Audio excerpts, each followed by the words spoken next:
여러분 반갑습니다. 다독이는 방 카입니다. 네, 누구나 한 번쯤 이런 생각을 한 번 아닐 것 같아요. 네, 자주 해보셨을 겁니다. 나는 누구인가? 정말 이 나에 대한 고민 생각은 뭐 끝이 없는 것 같아요. 사실 뭐 MBTI 이런 게 유행을 하는 것도 뭐 심리 테스트도 마찬가지죠. 이 나를 알고 싶어 하는 사람들이 많기 때문이 아닐까 싶은데요. 이제 우리가 어떻게 보면은 본능적으로 자아 정체성은 만들어져서 태어난다고 생각을 하잖아요. 이제 개인이 가지고 있는 기질이랄지 습성이랄지 이런 것들이 있는데 이 자아 정체성이라는 게 원래부터 있던 게 아니라 우리의 기억이 편집되어서 만들어진 그런 어떤 뇌의 발명품이다라고 이야기하는 책이에요. 네, 바로 이 책인데요. 나라는 착각입니다. 사실 이 제목을 보고 정말 뭐 이런 제목이 다 있어? 이런 생각을 했어요. 아니 나는 난데 나라는 착각이라고? 내가 나를 착각을 하면 우리는 도대체 어떻게 살아가야 하는 거지? 그러면 나는 뭐야? 이런 생각을 하게 되잖아요. 일단 인간은 누구나 자신의 존재에 정당성을 부여하고 싶어서 이야기를 꾸며낸대요. 이거를 이제 작화증이라고 하는데 저도 이 책을 통해서 처음 들어봤는데 이 작화증이라는 게 우리가 살아남기 위해서 기억나지 않는 부분을 약간은 조작을 해서 이야기를 한다는 거예요. 실제로 그렇죠. 우리의 기억이라는 거는 100% 팩트, 진실이라고 말하기엔 어려워요. 좀 꾸며낸 이야기일 수 있는 거죠. 그래서 같은 사건이라도 사람에 따라서 각각 기억하는 게 다를 수도 있거든요. 근데 이 작화증이라는 게 발생하는 이유는 정말 무작위하고 살기 힘든 이 세상에서 나 스스로 살아남기 위한 어떤 삶의 목적, 가치관, 내가 태어난 이유 이런 게 없다면 우리는 본능적으로 살아갈 수 없다는 거예요. 이게 어떻게 보면 이제 실존주의와 연결되어 있는 문제라고 할 수 있는데, 그래서 우리의 뇌는 살아남기 위해서라도, 나를 위해서라도 어떤 기억들을 조작하고 편집한다는 겁니다.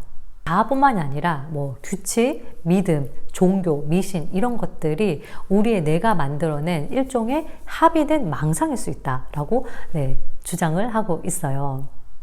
근데 이제 사실 우리의 기억이라는 게 100% 믿을 수가 없는 게 우리의 뇌는 하루 동안 일어난 많은 일들을 온전히 다 기억하기에는 어렵잖아요.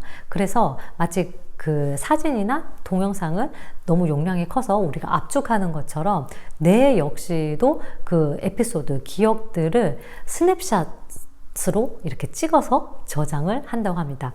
이제 그 스냅샷들이 이제 모여서 스키마라는 게 이제 만들어지는 건데요. 이렇게 저장된 스키마는 이제 과거의 어떤 정보를 회상하거나 혹은 새롭게 유입된 정보를 해석하거나 생각할 때 이제 쓰이는 거죠. 그렇다 보니까 이 스키마라는 게 이제 쌓여서 성인기가 되면은 거의 꽉 차게 된대요. 즉, 우리가 흔히 말하는 이제 자아 정체성이라는 게 만들어지는 거죠. 그래서 사실은 이제 나이가 들면 들수록 이 스키마가 꽉꽉꽉꽉 차 있다 보니까 우리는 새로운 정보가 들어오면 그거를 거부하기도 하고, 혹은 내가 보고 싶은 것만 보려고 하기도 하고요. 굉장히 또 고정관념에 사로잡히기도 하잖아요. 나이가 들수록. 이제 그런 게 스키마가 꽉 차 있기 때문에 내가 만든 프레임에 사실은 내가 갇히는 거죠. 이런 이야기들, 우리가 살면서 한 번쯤은 생각해 봄직한 이야기들을 아주 과학적으로 이제 근거를 들어서 이 책이 설명을 하고 있어요. 그래서 이제 1부에서는 구체적으로 이 자아 정체성이라는 게 어떻게 해서 발명되는지를 이야기하고 있고, 이제 2부에서는 좀 독특한 사례들이 있죠. 조현병이랄지 아니면은 살인마의 뇌와 일반적인 뇌는 어떻게 다른가 이런 것들을 이야기를 하고 있고, 이제 3부에서는 뇌가 어떻게 바뀔 수 있는지를 이야기하고 있는데 2부에서 3부에 걸쳐서 이제 집중적으로 다루고 있는 게 바로 책, 이야기예요. 우리가 이제 책을 읽는 이유는 어떻게 보면 약간 이제 똑똑해지려고 혹은 세상을 이해하려고 이렇게 많이 이야기를 하는데, 이 저자는 사실 책을 읽는 건 그 책 속에 나오는 어떤 영웅이랄지 캐릭터를 통해서 내가 그거를 담고 싶어 하기 때문이라고 이야기를 하고 있어요. 그렇다면은 실제로 책을 읽는 게 뇌에게 어떤 영향을 미치냐, 책을 읽음으로써 내가 변화를 이끌어낼 수 있느냐, 여기에 대해서 질문을 갖고 실제로 실험을 해요. 그래서 이제 18살에서 19살 정도 되는 학생들을 대상으로 이제 미국에서는 대학교 1학년에서 2학년인데 폼페이라는 책을 읽게 해요. 이 책을 읽는 동안에 언어 그리고 감각을 담당하는 축두엽이 굉장히 활발하게 활동을 했다고 해요. 물론 이 몰입의 경험이 책을 덮고 나면은 뭐 평생 가지는 않겠죠. 하지만 이런 그 순간의 즐거움 그리고 또 뭐 캐릭터의 어떤 뭐 행동 혹은 이 책에서 기억에 남는 글귀 이런 아주 작은 요소 부분들이 우리에게 조금씩 영향을 미치면서 이제 내가 어떤 방향으로 변화할 수 있다는 거예요. 물론 이제 누군가는 텔레비전이나 영화도 이 캐릭터가 나오기 때문에 가능하지 않냐? 라고 이제 반문할 수 있는데 드라마나 영화 같은 경우에는 한두 시간은 그냥 내가 시간을 소비하고 앉아서 보는 거잖아요.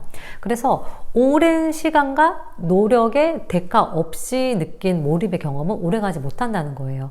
책을 읽었을 때 오랜 시간 내가 투자를 해야 되고 또 그 몰입의 경험도 굉장히 길게 호흡을 하기 때문에 이런 과정을 통해서 뭐 내가 발달을 할 수도 있고 또 내가 원하는 방향으로 우리의 뇌를 변화시킬 수 있다는 겁니다. 실제로 우리가 뭐 인생책 이야기하면서 뭐 이 책이 내 인생을 바꿨다라고 하기도 하고 뭐 그 사람의 서재나 그 사람이 읽고 있는 책을 보면은 취향이랄지 가치관을 알 수 있다고 이야기를 많이 하잖아요. 그런 부분들이 이 책에서 주장하는 것과 일맥상통하는 부분이 있다고 보이고요. 책에 보면은 말미에 이런 이야기가 나와요. 이제 읽기의 어떤 본능이 나를 변화시킬 수 있다는 건데 당신이 소비하는 이야기, 특히 당신이 읽는 이야기는 마음의 음식이라고 할 수 있다. 당신이 먹는 것이 곧 당신이다. 이야기를 꾸준히 먹으면 의심과 편집증의 렌즈를 통해 세상을 바라보게 할 수 있다. 물론 쓰레기를 읽으면 내 쓰레기가 된다라는 당부도 놓치지 않고 뒷장에 하고 있고 내가 읽는 것이 곧 나다. 이 책에서 이제 당신이 먹는 것이 곧 당신이다라고 이야기를 하고 있는데 이제 음식이 아닙니다. 책입니다. 특히 이제 그 책들의 종류가 내가 되고 싶은 삶을 다룬 책이면 좋겠죠. 그런 책을 통해서 내가 원하는 방향으로 나의 자아 정체성을, 나의 뇌를 변화시킬 수 있다는 겁니다. 결국에는 또 책이 중요하다라는 이야기를 하고 있는 그런 책이고 나는 누구일까? 나라는 사람은 어떻게 해서 형성이 됐을까? 이 자아 정체성이라는 것은 무엇일까? 이런 거에 대해서 한 번쯤은 고민해 보신 분들이라면은 강추하는 아주 흥미로운 책입니다. 그래서 저는 또 다음 시간에 다독이는 책으로 여러분 찾아뵙도록 하겠습니다. 추스!